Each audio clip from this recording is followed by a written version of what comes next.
அனைவருக்கும் வணக்கம். கும்பராசிக்காரர்களுக்கு மே 14ஆம் தேதி முடிவதற்குள் இவை நடந்தே தீரும் என்று சொல்லக்கூடிய வகையில் எந்தெந்த நிகழ்வுகள் அமைந்துள்ளன என்று ஆராய்ந்து பார்க்கும்போது கிரகநிலைகளில் ஏற்படக்கூடிய மாறுதல் என்பது மிகப்பெரிய மாற்றத்திற்கு அடித்தளமிடக்கூடிய வகையிலும் அதே சமயம் சாதகமாகவும் சாதகமற்ற சூழலை எந்தெந்த விஷயங்கள் உருவாக்குகின்றன கும்பராசிக்காரர்களுக்கு என்பதை சற்று விரிவாக ஆராய்ந்து பார்க்கும்போது நிச்சயமாக கும்பராசிக்காரர்களுக்கு மே 14 முடிவதற்குள் மிக அற்புதமான மாறுதல் முன்னேற்ற வாய்ப்புகளையும் சந்திப்பதற்கான யோகம் நிச்சயமாக கிடைக்க இருக்கிறது. அதற்கு மிக முக்கிய காரணமாக பார்க்கப்படுவது முதலும் முடிவுமாக இருக்கக்கூடிய சூரியன் மிகவும் வலுவாக உச்சம் பெற்று 3ஆம் இடமாகிய தைரியஸ்தானத்தில் வலுவாக சஞ்சரிக்கிறாருங்க. பொதுவாகவே சூரியன் உச்சம் பெறுவது ஆளுமையும் அதிகாரமும் நிறைந்த பதவிகள் பொறுப்புகள் உங்களை தேடி வரும். அனைத்து விதமான பணிகளிலும் குடும்பம் உட்பட அனைத்திலும் உங்களுடைய ஆதிக்கமும் உங்களுடைய மேன்மையும் உயர்ந்தோங்குவதற்கான வாய்ப்பு நிறைந்து கிடைக்கும். ராசிக்கு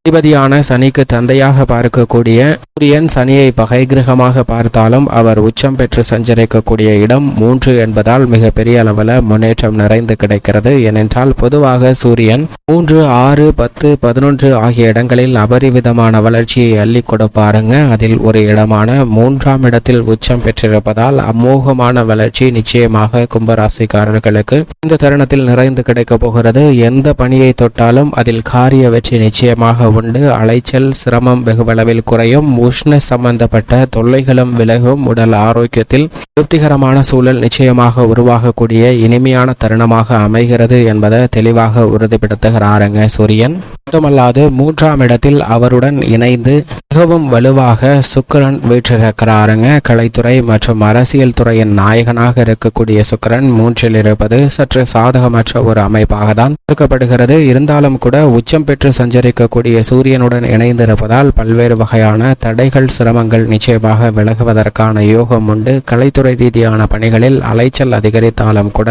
காரிய வெற்றி இந்த தருணத்தில் நிறைந்து கிடைக்கிறது. எனவே பொருளாதார ரீதியான சிக்கல்கள் வெகுவளவில் குறையும். திட்டமிட்ட நல்ல பணிகளை மிக சிறப்பான முறையில் செய்து முடிப்பதற்கான யோகம் இந்த தருணத்தில் வலுவாக கிடைக்கிறது. முன்பு இருந்த தடைகள் வெகுவளவில் குறையும். எனவே புதிய வாய்ப்புகளும் முன்னேற்றத்திற்கு ஏற்ற நல்ல பல சந்தர்ப்பங்களும் இந்த தருணத்தில் நிறைந்து கிடைப்பதற்கான யோகம் கும்பராசிக்காரர்களுக்கு நிச்சயமாக கிடைக்க போகிறது. அரசியல் சார்ந்த பணிகளில் விளைச்சல் அதிகரிக்கும். நீங்கள் எதிர்பார்க்கக்கூடிய சலுகைகள் மற்றும் பொறுப்புகளை பெறுவதற்கு சற்று பொறுமையாக காத்திருக்க வேண்டிய ஒரு தருணமாக தான் பார்க்கப்படுகிறது. எதை செய்தாலும் எடுத்தோம் கவர்த்தோம் என்று அவசரப்பட்டு செய்துவிட வேண்டாம். இதனால் சில பிரச்சனைகளை சந்திப்பதற்கான சூழல் உண்டு என்பதை 3இல் சஞ்சரிக்கக்கூடிய சுக்கிரன் தெளிவாக உறுதிப்படுத்துகிறார். எனவே அரசியல் சார்ந்த பணிகளில் இந்த தருணத்தில் நிதானமும் பொறுமையும் மிக முக்கியமாக தேவைப்படுகிறது. இது மட்டுமல்லாது 3ஆம் இடத்தில் வித்யாகாரகராக இருக்கக்கூடிய புதன் 7ஆம் தேதிக்கு பிறகு வலுவாக சஞ்சரிக்க போகிறாருங்க.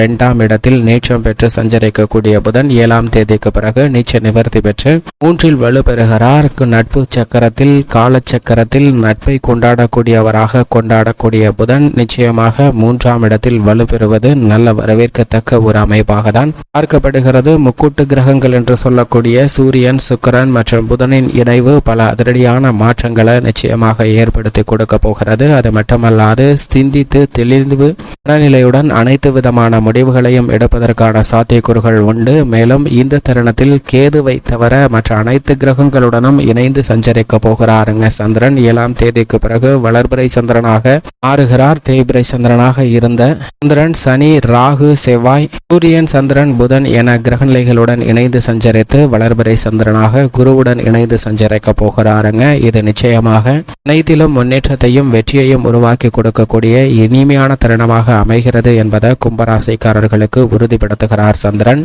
சுபகிரகமாக இருக்கக்கூடிய குருவின் அமைப்பை பொறுத்த வரைக்கும் 3இலிருந்து 4ஆம் இடத்தில் வலுவாக அமர்ந்து சஞ்சரிக்க போகிறார் 1ஆம் தேதி முதல். எனவே மே 14 முடிவதற்குள் முழுமையாக 3ஆம் இடத்திலிருந்து 4ஆம் இடத்திற்கு மாறுகிறாருங்க. வாக்கிய கணிதத்தின்படி 8ஆம் தேதியிலிருந்து முழுமையாக அங்கு அமர்ந்து சஞ்சரிக்க போகிறார். குரு சுகஸ்தானத்தில் அர்த்தாஷ்டக குருவாக வருவது நிச்சயமாக 3ஆம் இடத்தை ஒப்பிடுகையில் கும்பராசிக்காரர்களுக்கு நன்மை நிறைந்த ஒரு அமைப்பாக தான் பார்க்கப்படுகிறது. எனவே பல்வேறு வகையான தடைகள் சிக்கல்கள் விலகி நன்மை நிறைந்து கிடைப்பதற்கான யோகம் குருவின் அமைப்பு காரணமாக முழுமையாக நிறைந்து கிடைப்பதற்கான அதிர்ஷ்ட யோகம் உருவாகி உள்ளது. எனவே பல்வேறு வகையான தடைகள் சிரமங்கள் சிக்கல்கள் நீங்கி முன்னேற்றமும் வளர்ச்சியும் வெற்றியும் நிறைந்து கிடைப்பதற்கான அதிர்ஷ்ட யோக வாய்ப்புகள் இந்த தருணத்தில் மிகவும் வலுவாக கிடைக்கிறது. இது மிக பெரிய அளவில் வரவேற்கத்தக்க நல்ல பல நன்மையை அள்ளித்தரக்கூடிய ஒரு இனிமையான செய்தியாக பார்க்கப்படுகிறது. எனவே இந்த தருணத்தில் முழு சுபகிரகமாக இருக்கக்கூடிய குருவினுடைய அமைப்பு மிக சிறப்பாக அமைவதால் இல்லத்தில் பல்வேறு வகையான சுப நிகழ்வுகள் நடைபெறும். சுகஸ்தானம் வலுப்பெறுவதால் ஆரோக்கிய தொல்லைகள் விலகும்.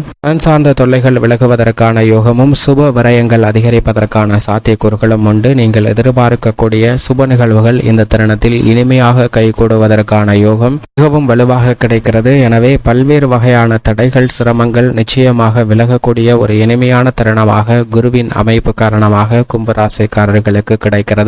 ராசியின் அதிபதியாக இருக்கக்கூடிய சனி பகவான் மிக வலுவாக ஜென்ம ராசியில் 7.5 சனியின் நடுப்பகுதியில் அமர்ந்திருக்கிறாருங்க. ஆட்சி பலம் பெற்று சஞ்சரிப்பது ஒரு வகையில் அதிர்ஷ்ட யோகங்களை அள்ளி கொடுக்கக்கூடிய அமைப்பாக இருந்தாலும் 7.5 சனியின் நடுப்பகுதியாக இருப்பதால் பொருளாதார ரீதியான சிக்கல்களை சந்திப்பதற்கான சூழல் உண்டு. எனவே அனைத்து விதமான பொருளாதார ரீதியான பணிகளிலும் நன்கு திட்டமிடுதல் என்பது மிகவும் அவசியமாக கும்பராசிக்காரர்களுக்கு தேவைப்படுகிறது. புதிய முதலீடுகள் மற்றும் பல்வேறு வகையான தொழில் ரீதியான முதலீடுகளில் மிக பெரிய அளவில் கவனமும் விழிப்புணர்வும் நிச்சயமாக தேவை. எதை செய்தாலும் எடுத்தோம் கவர்த்தோம் என்று செயல்படக்கூடாது. நிதானத்துடனும் பொறுமையுடனும் அதன் தன்மையை அறிந்து அதற்கேற்றாற்போல் உதவி செய்யுங்கள். முதலீடு செய்வதற்கு முன் அந்த துறையில் உங்களது பணி சார்ந்த அனுபவம் இருக்கிறதா என்று சிந்தித்து அதற்கு பிறகு முதலீடு செய்யுங்கள். மற்றவர்களை நம்பி மிகப்பெரிய அளவில் முதலீடு செய்ய வேண்டாம். இருப்பினும் உங்களது கடின உழைப்பிற்கேற்ற நல்ல பலனை நிச்சயமாக ராசியின் அதிபதியான சனி பகவான் ஏற்படுத்தி கொடுப்பாருங்க. உத்தியோக ரீதியாக சில சிக்கல்கள் நீடித்து கொண்டுதான் இருக்கிறது.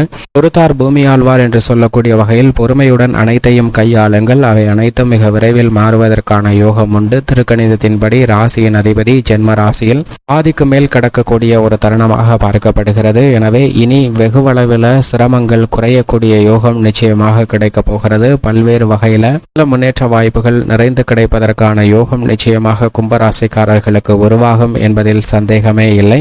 இது மட்டுமல்லாது நிழல் கிரகமாக இருக்கக்கூடிய ராகு 2இல் சஞ்சரிக்கிறாருங்க. அவருடன் இணைந்து மங்களகாரகன் என்று சொல்லக்கூடிய செவ்வாயும் சஞ்சரிக்கிறார். 2 கிரக நிலைகளும் தனஸ்தானத்தை வலுப்படுத்துவதால் கொடுக்கல் வாங்கல் உள்ளிட்ட பல விஷயங்கள்ல அதீத கவனமும் விழிப்புணர்வும் மிக முக்கியமாக தேவைப்படுகிறது.